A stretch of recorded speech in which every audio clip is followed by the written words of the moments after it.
Shalom, selamat pagi Bapak Ibu, Saudara-saudari sekalian. Mari kita berdoa untuk menyiapkan kita mendengarkan firman Tuhan pada pagi hari ini. Selamat pagi Bapa di surga, selamat pagi Tuhan Yesus. Terima kasih untuk hari yang luar biasa. Kami bangun dengan tubuh yang sehat. Kami bersyukur untuk hari yang indah, dan biarlah pada pagi hari ini kami mendengarkan firman Tuhan, dan firman-Mu menjadi pedoman dalam hidup kami. Dalam nama Tuhan Yesus kami berdoa dan mengucap syukur. Amin.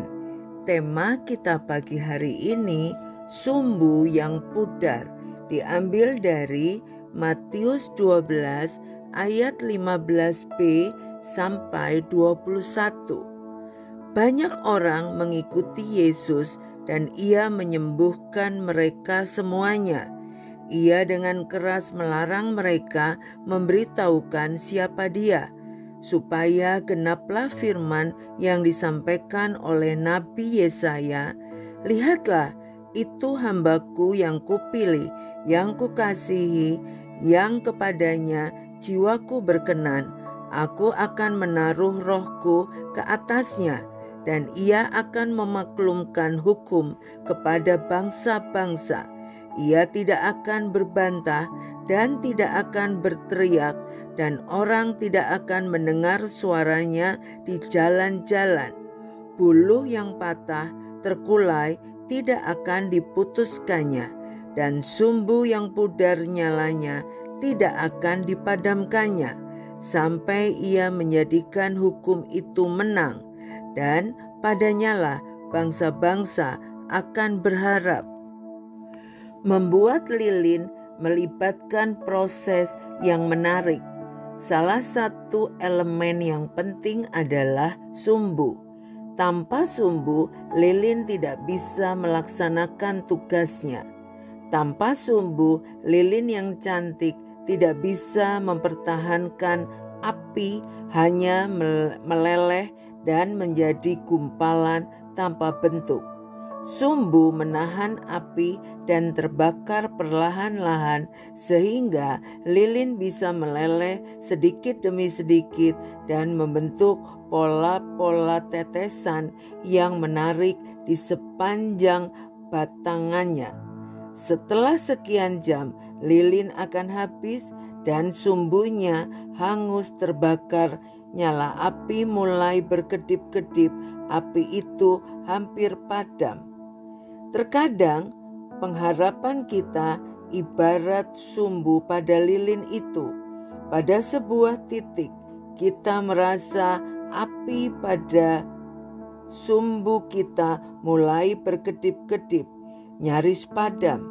Kita berusaha agar api pengharapan itu terus menyala, tapi di satu sisi kita kehabisan tenaga, letih dan lesu. Betapapun kita berusaha, kita tetap tidak bisa menghentikan lilin itu terus meleleh di sekeliling kita. Ya, saat itu mungkin kita merasa tak berdaya dengan keputusasaan dan kekalahan. Mungkinkah kita akan mendapatkan kekuatan baru ketika sumbu pengharapan kita hampir padam oleh berbagai persoalan? Tuhan adalah sumber kekuatan kita. Ketika api pengharapan kita mulai hampir padam, mendekatlah kepada Tuhan. Dengarkanlah kembali janjinya untuk kita. Buluh yang patah terkulai tidak akan diputuskannya, dan sumbu yang pudar nyalanya tidak akan dipadamkannya. Kita membutuhkan kehadiran Tuhan dalam menghadapi tantangan kehidupan ini. Ia akan memulihkan kekuatan kita dan memberi kelegaan bagi kita. Sebelum anak saya kena kejang demam di usia 1 tahun, sudah bisa berjalan, belajar melangkah, merambat perlahan-lahan. Kedua kakinya cukup kuat menyangga badannya untuk belajar berjalan. Tetapi setelah pulang dari rumah sakit, dirawat karena kejang demam, saya betul-betul merasa takut dan khawatir. Anak saya apakah menjadi cacat karena tidak bisa berdiri dan berjalan. Kedua kakinya lemah. Lalu saya dan suami setiap hari berdoa dan menumpangkan tangan kami pada kedua kaki anak kami. Kami terus berdoa dan berharap dengan iman hanya kepada Yesus.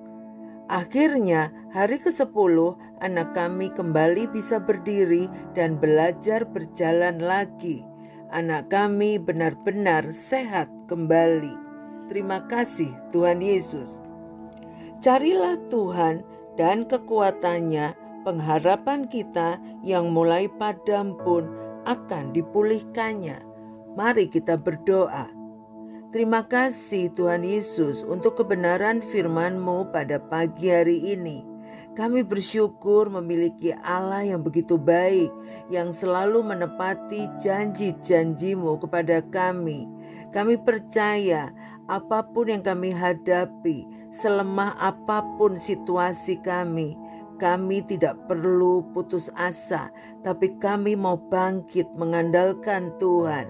Dan Tuhan akan memberikan jawaban yang terbaik untuk hidup kami.